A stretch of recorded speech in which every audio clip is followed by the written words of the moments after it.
Welcome to Not Just Money with your hosts, Doretta and Li. This isn't your typical podcast about finances. It's a podcast about all the money conversations we aren't having, sometimes not even with ourselves. Join us on this journey of hard truths, lived experience, and the wisdom that comes from both. Because money is never just about money.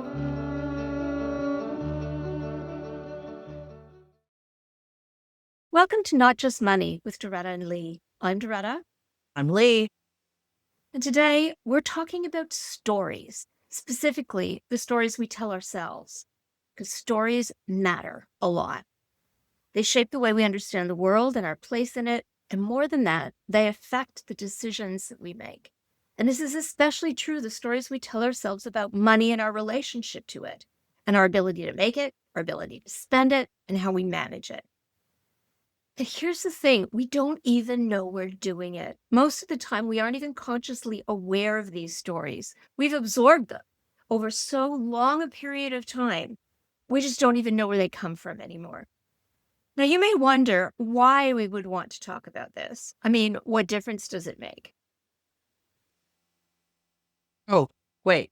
You're actually asking me. I thought you were trying to make a point. Well, I think it makes a huge amount of difference. Because as weird as it sounds, the stories we tell ourselves about money are behind our actions with money. And when they are hidden or misinformed, we could be doing all sorts of funny things financially. And if you're struggling with money, those stories may actually be sabotaging you. And if we don't bring them into the light and examine them critically, they will keep sabotaging you. The stories are really powerful. So recognizing them and understanding the influence they have over us, but also equally is understanding where they came from. And that's what we're going to explore today. How to dig into the stories you're telling yourself about money, how to identify the ones that are holding you back, how to challenge the stories, and ultimately how to recast them in a way that empowers you rather than holds you back. So let's begin by identifying some really typical money stories that we tell ourselves. I mean, Li, think about your almost 2 decades in the financial literacy field. And I'll lean in on my previous role, leading a financial literacy program. And let's share the most common stories people have told us they believe about money. And everyone, listen closely. You may have never consciously thought these things, but just see how many of them you actually recognize in yourself. Okay, will you start? Fun. I'd say number one is I'm just not good with money. I can't count the number of times I've heard that one. Oh, me too. And sadly, it can become a self-fulfilling prophecy. People actually come to believe that they are good with money, so they don't make the effort to learn the basic skills that will make them good with money. I think it goes deeper than that. I mean, there is no basis for the belief in many cases. I would say the more accurate statement would be I just don't want to deal with money things. A little bit deeper on that. What is it that you're actually saying? I suppose it's different for different people. Fear for some people, discomfort with responsibility. Honestly, I think it's because we haven't yet made money sexy. It's tedious, it's overwhelming, and it's always changing. The systems we know today haven't even been around for that long, and look how quickly money itself has evolved. I think this is just burying our heads in the sands to say, if I don't think about it, I don't have to deal with it. And let's be honest, for most of us, spending money can be a lot more fun than saving it. Yeah, and that leads right into another story. That's the money is complicated story. And it can be a really serious barrier to learning basic money management skills, which in fact, pretty much all of us can master. Money is not that complicated. I agree. I think the story that often lurks behind the money is complicated and I'm just not good with money story is really the math story. I'm bad at math, so I can't manage money. And I tell you, I'm going to call you out on it every single time. I mean, can you add? Can you subtract? All the math you need to manage your financial basics, you mastered in grade school. And I will even let you use the calculator on your phone. You're welcome. But here's the thing, those are fear-based stories. So how about this one? I'll be happier when I have more money. That one really makes me sad because, I mean, there's obviously a basic level of income that you need to meet your expenses and save a little. But if you're trapped into believing that your happiness hinges on more money, Or I just need to earn a little more before insert dream here. Whether that's spending more time with family, taking a break, maybe even a vacation, we can absolutely overestimate what we need to. And there are related stories that also hold people back, like, I can't save until I make more money, which is crazy. At some point, that goal will be so far away that you'll never make it. And what about it's rude to talk about money? This is a really limiting one, especially for women. oh, that is so true. There's all kinds of research on this. And honestly, this is one that I wrestled with myself. I'm the generation that was raised to believe that nice girls didn't talk about money. And to be honest, and you probably have noticed this about me, when it comes to advocating for myself, I am still not very good at it. Oh man, we really need to do an episode just on this. The problem when we as women don't talk money, it affects us differently. It affects our relationships, our job prospects, and our security in our senior years. It has a massive impact on us. Okay, how about if I work hard, the money will follow? That is a hard one.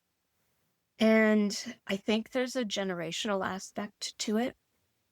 I understand it's a pretty major disillusionment story for millennials in particular, growing up with the belief that if you did everything right, you went to school, you worked hard, you got a degree, whatever it was, that everything would be fine. And then they came of age into a series of crises, from the financial crisis to COVID. And I'll be honest, I am sure I taught my kids this, that if they worked hard, they'd be successful. And the thing is, effort is absolutely important. Work ethic, working hard, absolutely a part of being successful.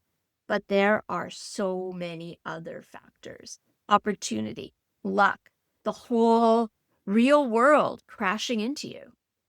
Sometimes all of that is just outside of our control. It is incredibly frustrating, but some parts of our lives are just a roll of the dice. There are tons of these one liners, as I call them. If you weren't married by the time you're 30, or you haven't got a degree, or you haven't bought a house, you're a failure. Oh, people like me don't get ahead.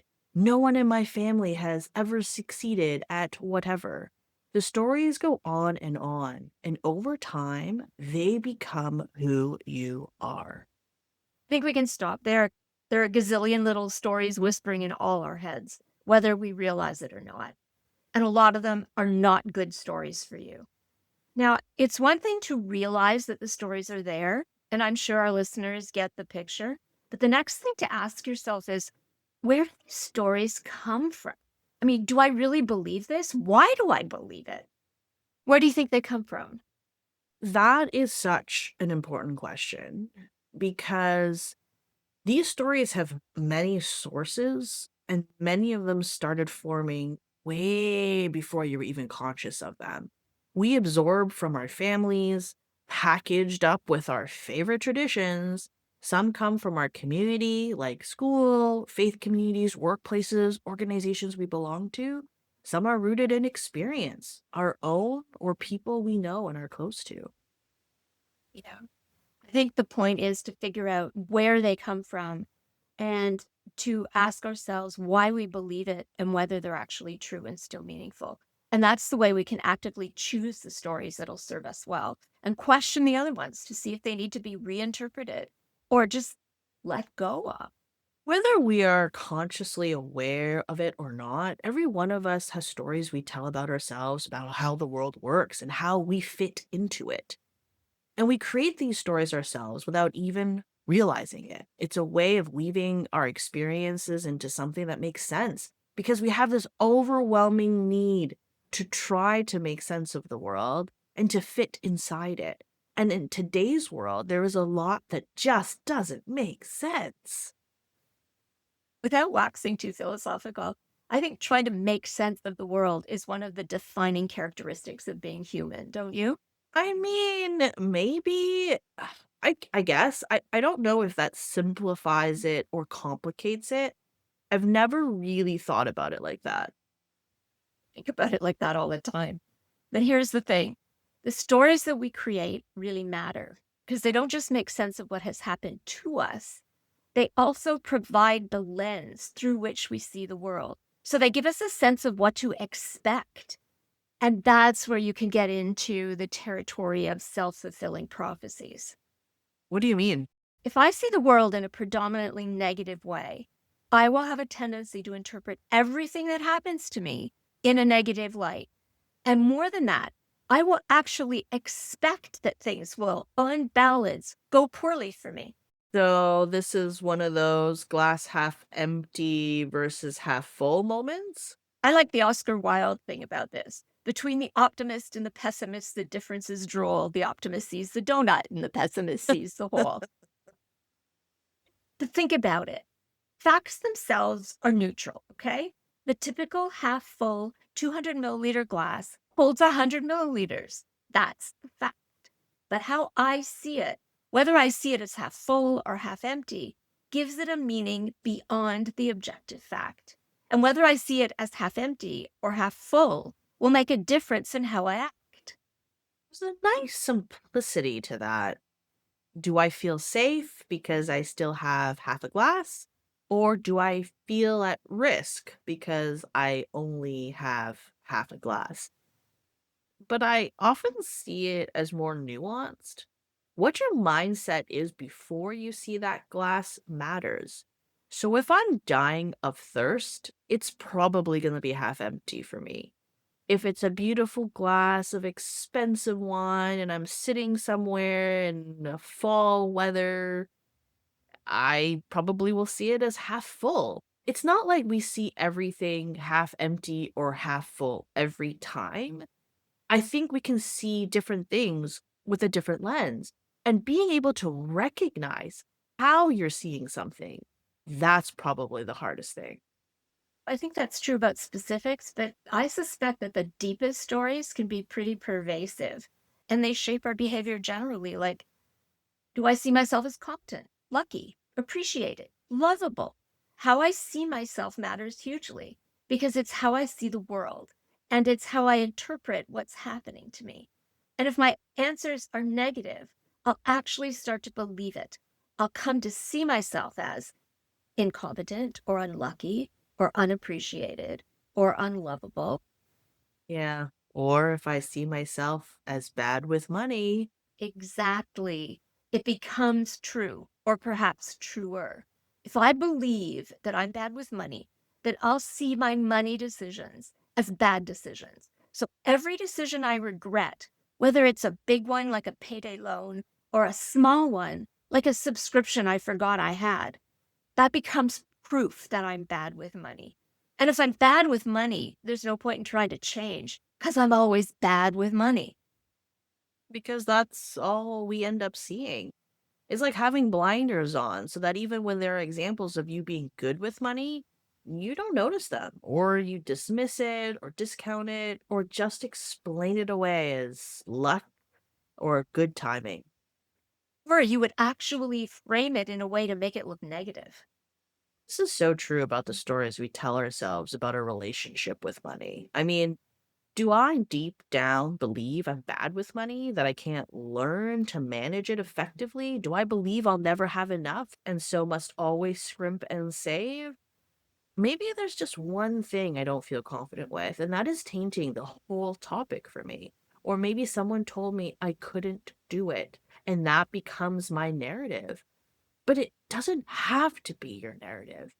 I suspect it's usually because you've never really bothered to ask questions about money. What do you mean? My experience with financial literacy education suggests that people don't actually know what they know and what they don't know. Remember how we would challenge people with little questions and quizzes? They're surprised when they realize they do some things and they do them well. And the thing is, being good with money isn't all or nothing. It's a journey. And one bad decision or one area where you feel less confident does not make you bad with money. I've got a family member who once said to me, I can't possibly invest in the stock market because every time I've tried, I've lost money. Now, that may have actually been objectively true, but that's because they were either acting on crazy tips or they would watch their stocks obsessively and sell it the minute it dropped, which guaranteed they were always selling at a loss. And based on that very limited experience, they came to believe that that's what the stock market always does to people like them. So I gotta ask, chicken or egg? Did they start with that belief when they started investing, or did every subsequent failure shape that narrative? In that particular case, no idea. But let's dig into how it works in general. The stories that we tell ourselves about money start when we're really young, and they come from our families, our friends, communities, all of that. And it's not just what we're formally taught. And this is really important because we hear all the time that people wish they'd been taught more about money. But it's also what we observe, the ideas and the attitudes that we just breathe in without even realizing it. So the family's a major source, community, by which I mean your social circle, including your friends, your work environment, and culture, by which I mean the dominant culture that surrounds us. So in Canada today, it's Western culture, but for a lot of us, it's not just Western culture. It's also the culture from which we or our families have immigrated.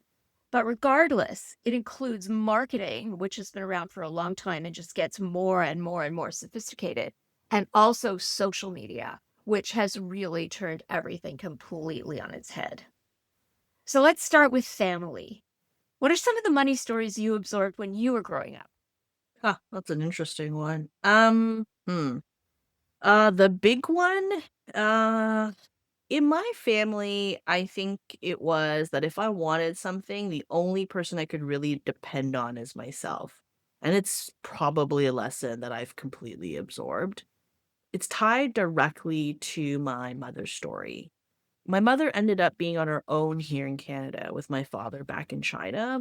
Things were incredibly difficult, so she raised me to be completely self reliant. And it was really because she didn't want me to end up in the same place that she had, that I would have more choices in my life if I knew the only person I could depend on was myself. The other specific memory wasn't really from family, but really supported the self-reliance narrative. It was from this famous Chinese actress who was constantly harassed about her love life. When she started dating some, B-level actor, the press was like, "Shouldn't you date a rich man?" Which in Mandarin is called a haomen. And she responded, 我是豪门, like I am a rich man. Now, I'd later learn that she wasn't the first to say that, but it was the first time I'd heard it, and it was like a magnifier of my mother's lesson. Also, at the time, I was single, and the pressure was really on to couple up, so it was like a double whammy. But it really stayed with me. That story, "You can only rely on yourself," has driven my need for independence, which has been the cornerstone of a lot of things in my life, from money to relationships. It's even shaped me as a mom. If I want something, I'll work for it. I don't need someone else to do it or get it for me. Do you think it's made you too self reliant? Like, I don't know, that it affects how you trust other people? I mean, for me, independence has always been as part of a couple. Um, I got married as a teenager. Neither of us had anything, but it was always the two of us against the world. To be honest, that's actually been protective for me when it came to money because I'm a bit neurotic about it, super conservative, crazy loss averse, and my husband's more chill and reasonable. It's interesting because he comes from a family of farmers and skilled tradesmen. So he has this kind of fearless self-sufficiency mindset. Well, isn't the saying that you can have too much of a good thing? Can I be too self-reliant, too independent? Yes, absolutely. But I think that's where experience comes in. I mean, you've known me for quite some time. I would say you've seen me change too. In my 20s, I was the mountain. As I got older, I realized being bamboo and swaying wasn't a bad thing, and often meant that you were more resilient. Mountains erode. Mountain and bamboo. I think the Western equivalent is oak and willow. It goes back to Aesop's fable of the oak and the reed, with the oak being torn up by the storm and the reed bending and surviving. It's a parable that pops up all through ancient medieval writings and stuff. The reed eventually morphs into a willow, whatever. But it's interesting, isn't it? How what your mom lived became part of the story you told yourself that shaped you. I mean, part of it was my own lived experience too. There. So for me, there were two completely different and conflicting narratives. Basically, a grasshopper and an ant. So we're sticking with Aesop here. Hey, parables endure for millennia for a reason.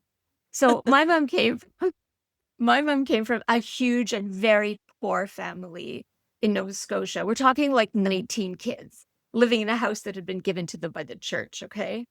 My father's family was more conventionally middle class, though they had been through a lot of hardship because his father died when he was only 9 in the middle of the Great Depression. So my grandmother had to move back in with her parents and raise 4 kids on her own. And my mom always worked. In fact, she had pretty good jobs. I actually discovered later that she earned as much money as my father, but that was a secret. He was never supposed to know that. Um, and they never acted as a partnership. My father paid all the bills, was meticulous about records, etc. And my mom's attitude was, what's yours is mine and what's mine is my own. And honestly, she frittered away most of what she earned. And her philosophy was basically more is always better. So for me, that netted out with a lot of confusion about money, about gender roles.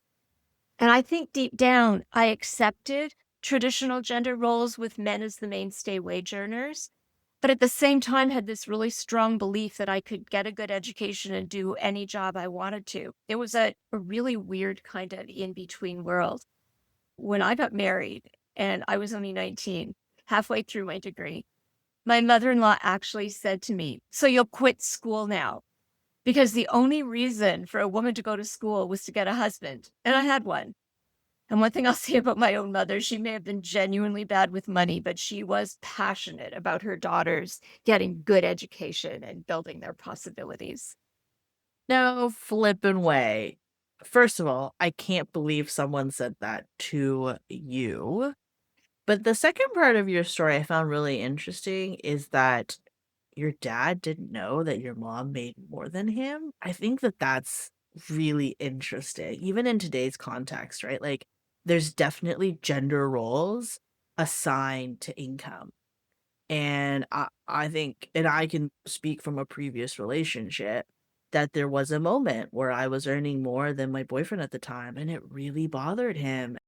So many decades have obviously passed since then, and I find it really interesting the things that endure. It's fascinating, isn't it? I mean, the big lesson I had from that was the one of partnership, that my parents never worked together as partners. And so in terms of financial stability and all that stuff, we could have been so much more stable if they had worked together, combined things, made decisions together and stuff. But it's interesting, isn't it? God.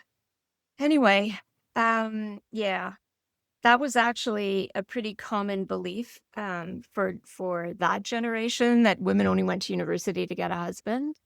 Um, Ugh. but my point is that I guess that I had to write my own story. That's what I took away from it, and so frankly, it took me years, but I was actually conscious of the different narratives. So that I think is important. Maybe not in the sense of why do I believe this, but certainly in the sense that I recognize not everybody had the same attitude towards money. and that I needed to figure this out for myself. And one thing about marrying really young, you get to craft the story with a partner. So that was the story rewrite that worked for me, that you're equal partners. And for us, there was a lot of strength in that. Oh my God. I sound like a voice from the dark ages. It's hard to believe I was actually a trailblazer back in the day.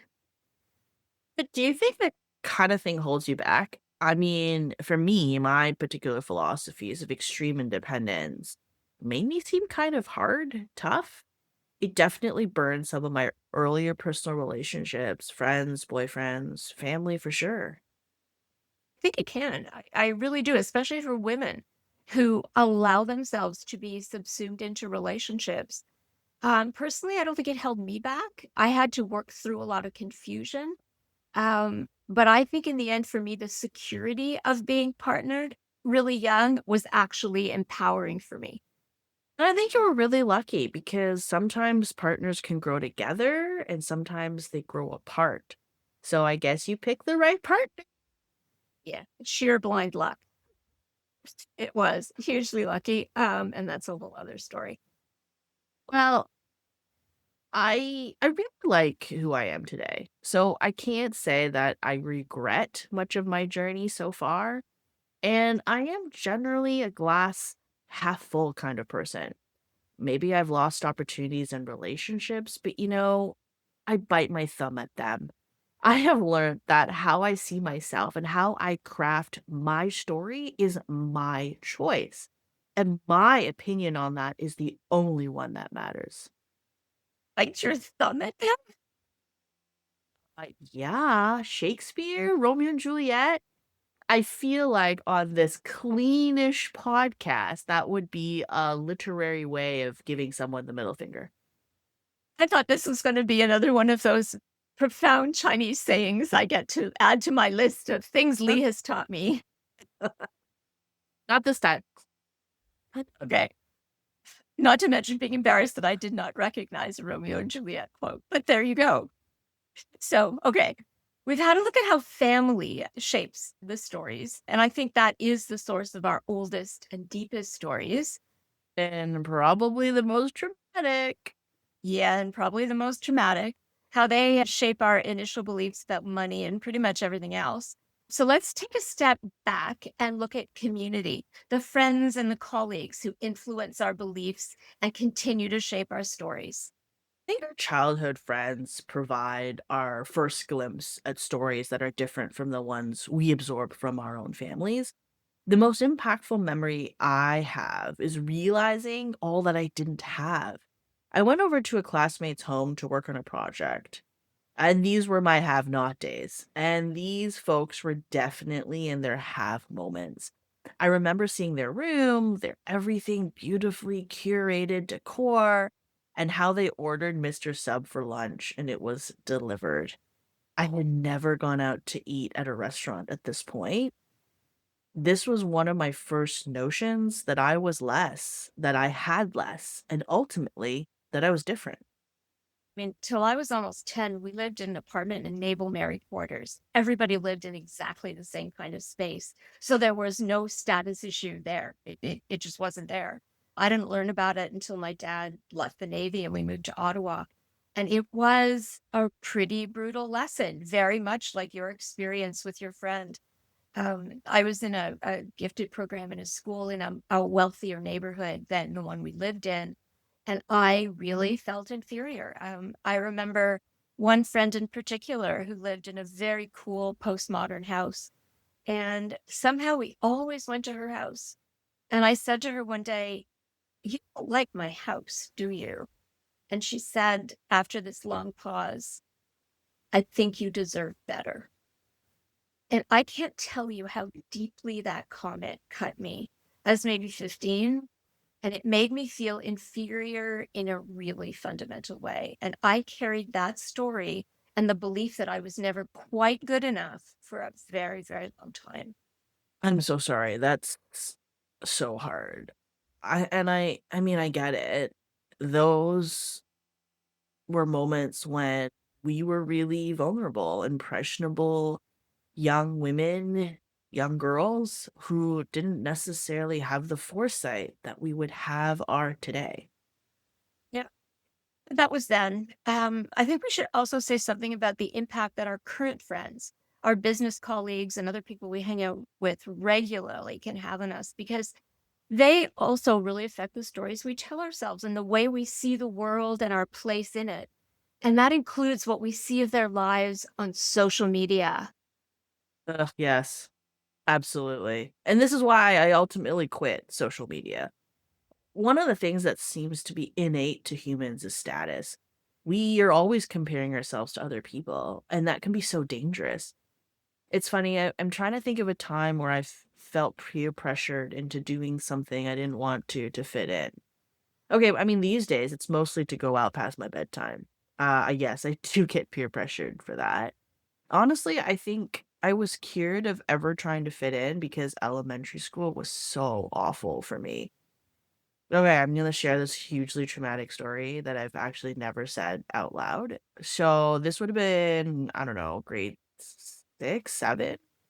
And there were these cool lollipops that were all the rage at the time. And I was really trying to get in with the cool girls.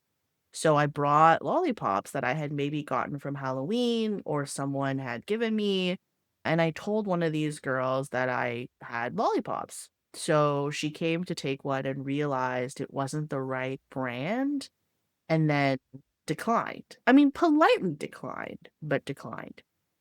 And I was so crushed. I mean, I can actually vividly remember this moment. And after that, I pretty much said, I will not cater to others ever. And maybe that's how I got tougher and tougher, harder and harder. But just to finish the story, fast forward to my mid 20s, I would run into that very same person. By now, I'm a young professional walking into an expensive restaurant, and she was the hostess who showed me to my table. Now, we had a brief chat, and it became clear to me that in that moment, she was trying to impress me with her life, much like I was trying to impress her with those lollipops over a decade ago. And I realized none of that stuff before mattered. You know, we were both living the life we wanted, but the difference was I accepted her. And I would have taken the lollipop had she offered me one that day, brand or no brand. I think we really underestimate the impact that the people we spend most of our time with have on us. We may think our work self isn't really us, and we say or do things to fit in, to feel safe. But here's the thing, eventually you start to internalize those stories without realizing it. So you may, for example, tell yourself you don't care about money or you aren't subject to lifestyle creep or whatever it is. But the reality is that if you don't constantly and thoughtfully think about these stories, if you don't deliberately assess how they align with your values, you're going to start internalizing them. You are going to start behaving like they're true. Yeah, which means that you'll fall into these patterns of thinking and feeling and acting based on unexamined stories that may not even be true. Okay. We could go on with examples and sad stories from our youth forever, but Yikes. before we leave off, I think we should take Single a tear, minute to single tear. I think we should take a minute to talk about the broader cultural context because that also shapes what we believe about money and the stories we tell ourselves. I mean, here we are in one of the richest countries in the world at the richest time in human history as a whole. And yet there are aspects of this time and place that make us feel like we don't have enough and that we are somehow not good enough, not capable enough. Let's take a look at a few of the cultural norms that shape us without really critically thinking about them. Where would you start in exposing some of those underlying cultural norms that we consider capital T truths that could do with some more careful examination? I think maybe with the very fact of talking about money, I'd say the Canadian cultural norm is that money is private and you just don't talk about it, whether that's within your family, within your friend circle, just anyone. And that's especially true for women. but that silence can ultimately really hurt you. You may think it's not proper somehow to talk about or even think too hard about money, and that can affect everything from dealing with potential debt problems to negotiating your salary. Though I have to say, I hope this one is kind of breaking down. Certainly a lot of noise about it in the personal finance space, but to be honest, I am not sure what's really happening on the ground, and I'm not even sure how honest all the finance babble is. There's so much curating that goes on. You see on social media all these perfect lives of your friends and colleagues, but without any price tags attached. It looks like honest disclosure, but I don't know. Yeah, a lot of it is just noise, and I'm not sure how much is actually helping people understand and rewrite their own financial stories. And this is why we're doing this podcast. And it's to counter some of the things that are just downright scammy. Good point. And I'd follow up the don't talk about money norm with the stories about debt. I gotta say, I am really uncomfortable with the way debt has become normalized, but still, we don't really talk about it. There's an expectation that we've got it all together and everyone else has it all together. And if we don't have it together, that we're somehow a failure. Absolutely. And when we talk about happiness and the happiness index, you always say that what it's really measuring is the difference between where we are and where we expect to be. That creates a huge amount of pressure. I mean, think about housing. I think housing is another cultural norm that needs to be examined. The expectation of home ownership and that you are somehow a failure if you don't own a home. So there, three good examples of cultural norms and how they shape what we believe about money. Don't talk about money, normalizing debt, the fantasy of homeownership. And I bet people can think of many others. But here's the thing. No matter how these things have shaped your beliefs about money and your ability to manage money, you can change the stories. Once you're aware of them, you can assess them and accept or reject them. But where to start?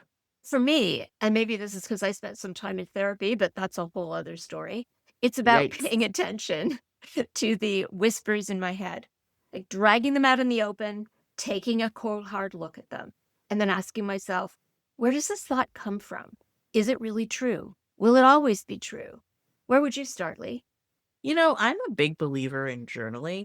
I think a good way to start is paying attention to the language you use when you think about money or talk about money and your emotions.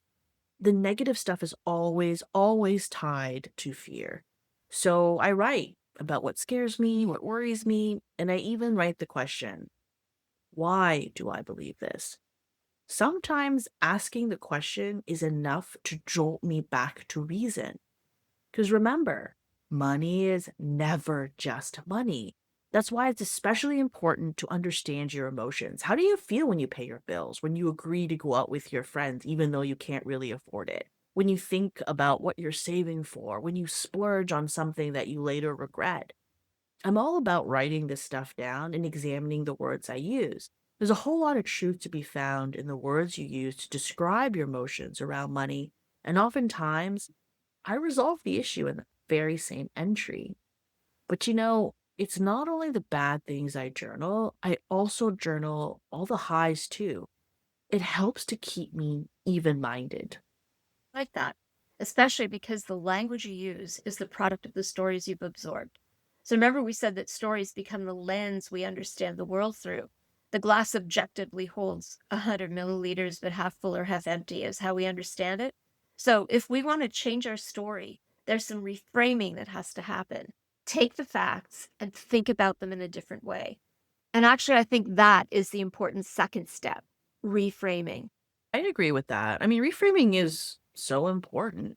It's about retelling your stories in a way that serves you, hopefully in a more positive, empowering way, replacing the old stories with new ones that still account for your experience. So instead of telling yourself, I'm hopeless with money, tell yourself, I'm learning to make good decisions about my money. Instead of, I'll never save enough to whatever it is that you want to save for, reframe it to, I'm saving for my future and building stability.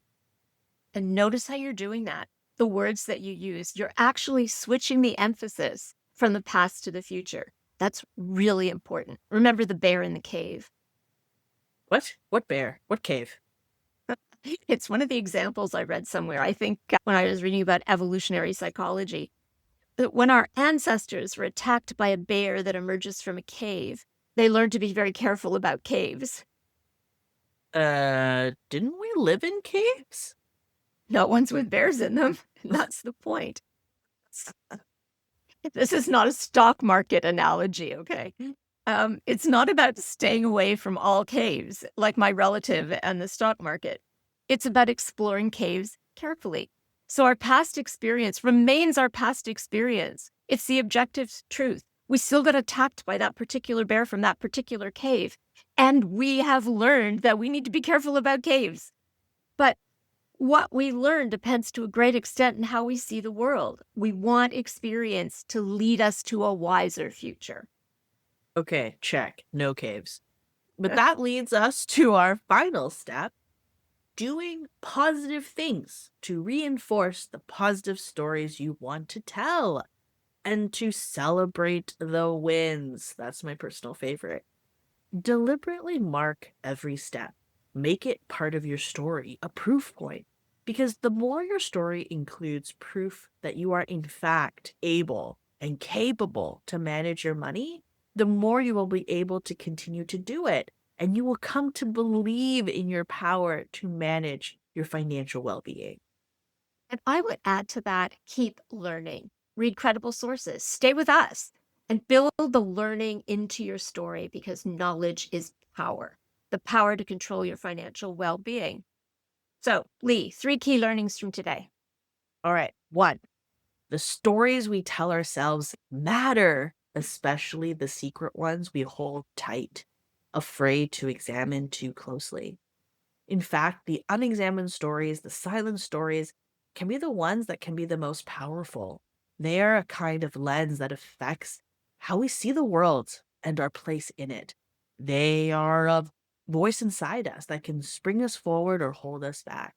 The first step is rewriting the story about a relationship with money, is to be aware of these stories, to own them, examine them critically by putting a spotlight on them.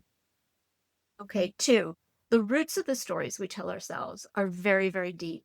Many of them are formed in childhood, are shaped by the stories of our parents and their parents. Others start with our friends, our colleagues, even the broad context of the society we live in.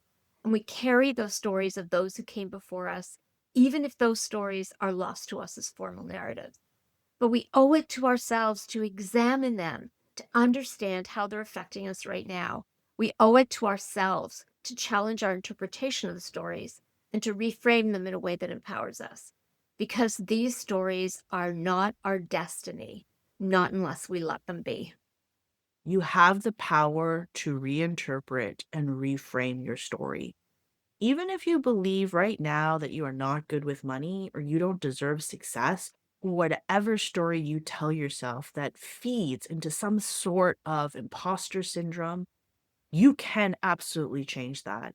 And you can change it while still respecting where you came from. Whatever experiences brought you to today, you can choose to reframe your own story through the lens of capability and resilience to ultimately build the life you want on your own terms. That's it for today. Drop us a line at notjustmoneypodcast@gmail.com with your questions and comments. We love hearing from you. Good talk. You've been listening to Not Just Money with Doretta and Li. Click on the show's description for links to resources related to today's conversation. Our aim is to share sources that provide objective information that can help you make informed financial decisions. Please rate and review our show. If you'd like to get in touch with us, email us at notjustmoneypodcast@gmail.com. If you'd like to be featured on the show, you can send us your questions and comments by a written email, audio file, or video file. Please include your name and city. This show is produced and edited by Li, with original music by Leo Zhang cello and artwork by John Tu. Now for some legalese. Please note that the views expressed by our hosts and guests are theirs alone and should not be viewed as financial advice. This podcast is intended to be entertainment and educational in nature. Please seek additional professional support or information before acting on any podcast information. As always, good talk.